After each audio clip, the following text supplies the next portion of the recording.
This most recent update actually revealed one of Xbox's biggest flaws. What's up, y'all? I'm Ray, and this is my channel, Xbox Ready, where we get on and we talk about Xbox stuff. The latest news, rumors, games, accessories, pretty much anything I want to talk about as long as it's about Xbox in some way. And in today's video, we're going to go over a recent update that Xbox just rolled out that's really cool, but also highlights one of its biggest weaknesses. Now, if you've been following Xbox, if you've been following my channel, you know the drill by now. They're trying to make more of like an ecosystem play. Their big point of marketing has been, oh, you can play your games on pretty much any device that you want. Your Xbox console, your computer, your phone, the ROG Ally, including the Xbox Ally that Asus is putting out soon. Hell, you can even play Xbox games on a PlayStation or a Switch. Microsoft Xbox, with the help of cloud gaming, they have been slowly creeping towards a device-agnostic future. And with that pivot in this journey, there's been a lot of ups and downs for them. Some hardcore fans have been like, nah, I'm not about this. This is not why I became an Xbox fan. I became an Xbox fan because of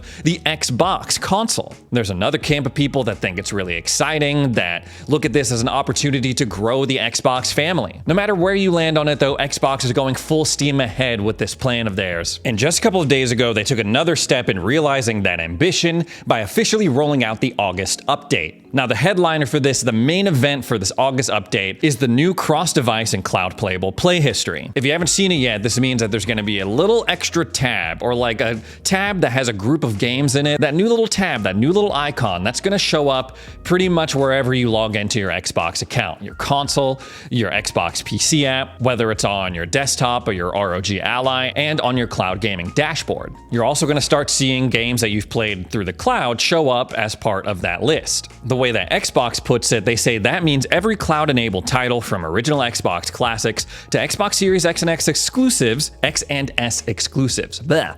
X and S exclusives, damn it.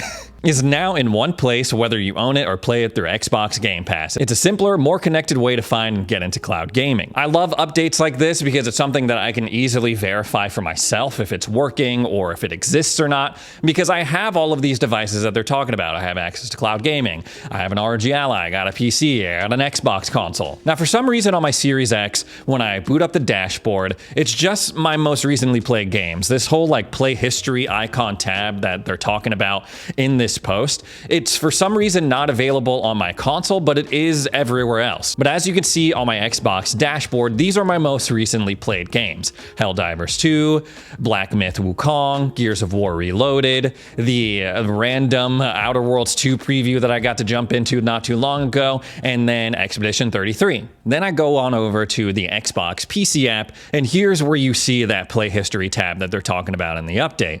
I click on it, more or less the same. Black Myth Wukong, Gears Reloaded, Expedition 33, that preview build for the Outer Worlds 2, it's not available through here, so that's omitted obviously. Cyberpunk, Halo Infinite, the list goes on and on. Then I go on over to my ROG Ally, and yeah, it is just a modified version of the Xbox PC app that I just showed you that's on my desktop. There's some differences because it's showing me the installed games I have on here that are not on my desktop. Grounded 2, Neon White, the Oblivion Remaster, 33 Immortals, and then you see that recently played tab. But once I click on that, it is identical to what I just showed you from the desktop version. And last but not least, I go on over to xbox.com/play, check out cloud gaming. There's no play history tab on here like you saw on the Ally or on my desktop, but all of the games that were included in that list, Black Myth Wukong, Gears Reloaded, Expedition 33, Cyberpunk, so on, so on, so on, they all match up to what we saw in that tab. Now, this is pretty cool, like the ability to be able to say, hey, I'm playing Black Myth Wukong on my Xbox, and for whatever reason,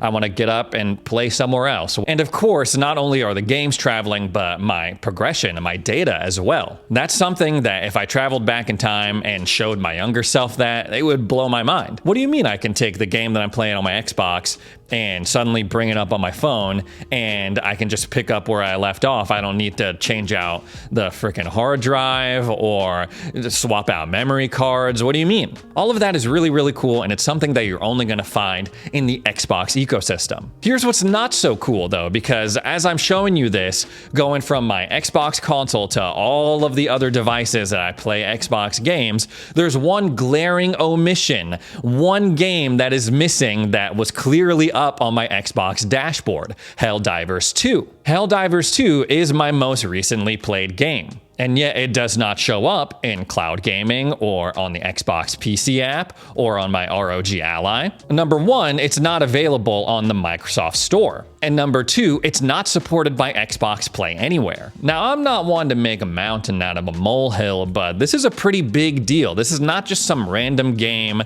that is gonna pop up and go away in the span of a couple of weeks. No, this is Helldivers 2, which is currently sitting at number one in the paid games category on Xbox. It is insanely popular, and yet it's the one game that doesn't get the benefits of what Xbox is trying to put down with all of this like ecosystem mumbo jumbo. It's almost worse because you see how cool the system could be. Oh, I'm playing my game wherever I want. It's totally seamless as long as I have internet connection. But what about that game? And Xbox is like, no. Everything else, just not that game. And you're like, but why not? And Xbox is like, because we said so. It's like when you're playing a huge open world game and you're running around, you have a good time, and then you run into the map border and the game's like, sorry, you can't go over here. You got to go somewhere else. And you're like, well, why not? And they're like, because that's the game. It kind of sucks in a way because they're over here saying, oh yeah, you buy Black Myth Wukong, you can play it on your console, you can play it on PC, you can play it on cloud, but if you buy Helldivers 2, you can only play that on your console. Sorry. Even though the game is awesome, I'm loving it, the value of it from Xbox's standpoint of, oh, trying to push this ecosystem, it just goes way down compared to these other games. And it almost makes me think like maybe I should have picked it up on Steam.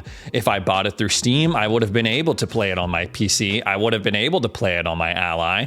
I would have been able to play it through the cloud if I subscribed to GeForce Now. And if the next Xbox comes out and it's really like a PC console hybrid, able to launch games from Steam, then that covers the console portion too. Whereas the Xbox version right now only has console going for it. It's not the end of the world because I'm still going to be playing the game on my Series X. This does not dampen my enjoyment of the game itself. But it just sucks that I'm going to have to figure something else out if I want to play it on my Ally or through cloud gaming. When Xbox promises you the moon and you run into these walls, it's a little bit disappointing. That's not the only thing that's being worked on as part of this August update. There's also a new tab coming to the Xbox PC app that's just called My Apps. This is only available to Xbox insiders right now. Xbox Wire says with My Apps, Xbox insiders enrolled in the PC gaming preview can now quickly launch key apps and storefronts like browsers, utilities, and game launchers right from the library. No more bouncing between desktop windows. Everything's in one spot and ready to go. Now, if this sounds familiar, it is because they've been working on something similar to this as part of the Xbox full screen experience, the aggregate gaming library. And yeah, that's going to be huge from a convenience standpoint because having it all in just one place,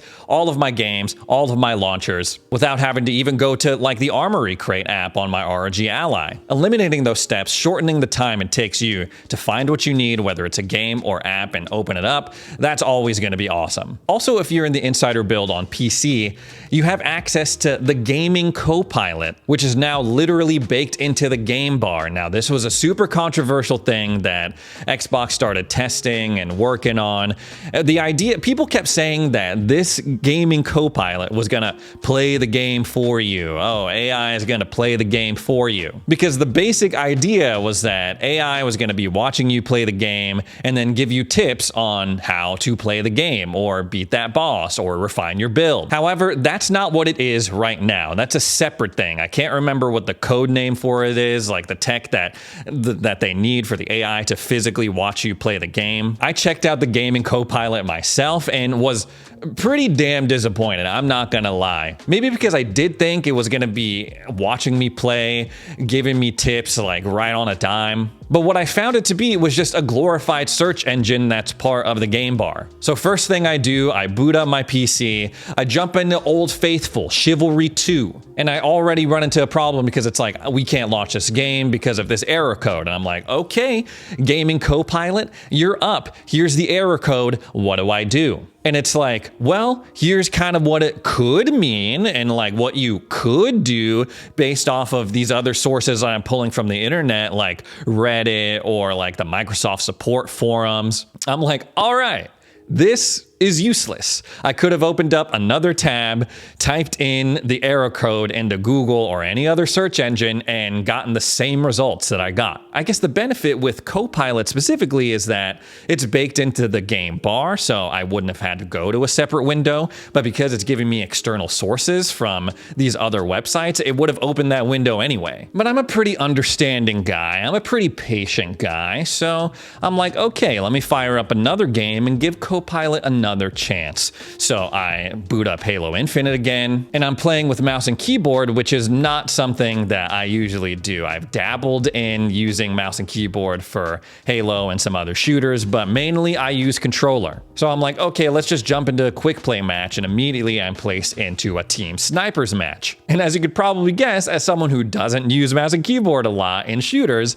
I was not doing well. Let's just put it like that. So after getting my cheeks clapped for a little bit, I'm like, okay, gaming Copilot, you are up. How can I improve my skill with mouse and keyboard when I'm playing a shooter like Halo Infinite? And this time, it didn't give me links to other websites. It just gave me straight up tips. Here's some basic, actionable things that you can do if you're trying to improve your sniping with mouse and keyboard. Number one, dial in your sensitivity. Gave me a couple of tips there. Crosshair discipline, drag scoping, which I know is a big thing from watching other streamers play, and positioning. All pretty simple tips, probably no-brainers if you've been playing on a mouse and keyboard for a long time, but they did ultimately help me, especially the second point about the mouse acceleration. Looking back on this August update, it's like, it's just a flash of what could be in the future, but we're also kind of seeing the drawbacks as well. Like, it's not quite there. Gaming Copilot, not quite there.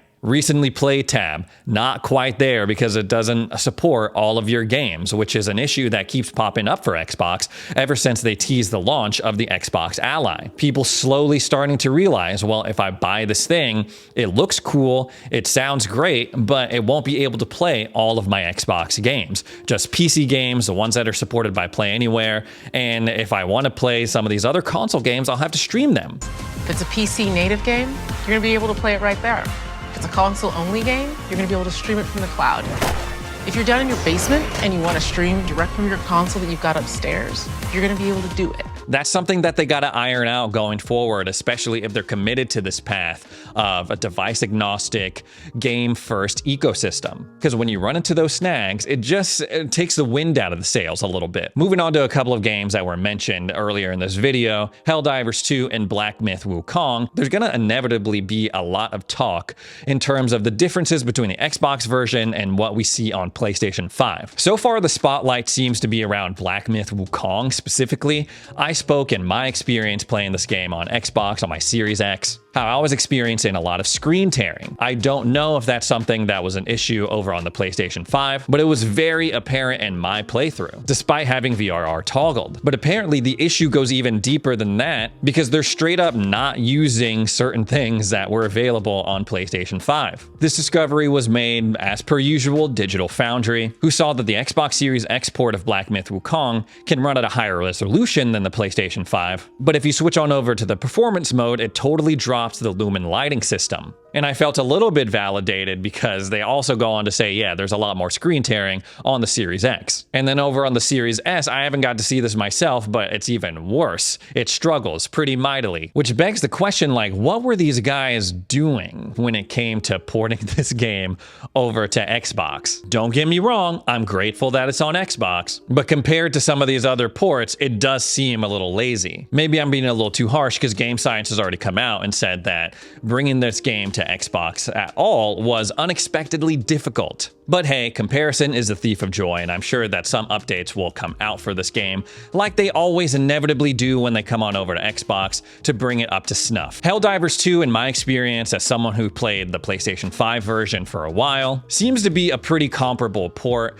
I can't really prove this, but in my initial tutorial in the training phase, it seemed that the icons like press A for this, press X for this, it seemed like they were at like a lower resolution, a little bit on the blurry side. Outside of that, the graphics and the performance, they seem more comparable, especially when compared to what's going on with Black Myth Wukong, with some slight differences. The big difference for me doesn't come with the graphics at all, but the difference between the haptics and the controllers. Anytime that you use an automatic weapon like the machine gun or the stalwart. On the PlayStation 5, not only do you get an audio cue for when the clip is running low, you're running low on ammunition. With the DualSense, you also in the haptics feel it sputtering out a little bit. It's a really cool feature that unfortunately, because of the differences between the controller technology, does not make its way on over to Xbox. But that difference alone is not enough for me to be like, don't play Helldivers 2 on Xbox, guys. Go ahead and buy a whole PlayStation console and play it on there instead. And by and large, it seems that you all agree with me because so many people are playing this on Xbox consoles. It's shot to #1 in the sales charts like we discussed earlier. It's setting records for like total concurrent player count over at Arrowhead. And it makes me wonder how PlayStation is going to handle that in the future. They have seen, hey, if we bring our games over, we can make a lot of money. What a novel concept. I don't think this means that we're going to see God of War, Spider-Man anytime soon on Xbox, but someone somewhere in PlayStation, in Sony, is thinking about it. Anyways, guys, that's all the Xbox stuff I have to talk about today. Thanks so much for joining me for another edition of Xbox Ready. If you made it this far into the video, consider subscribing. Thanks again for watching, and we'll see you in the next one.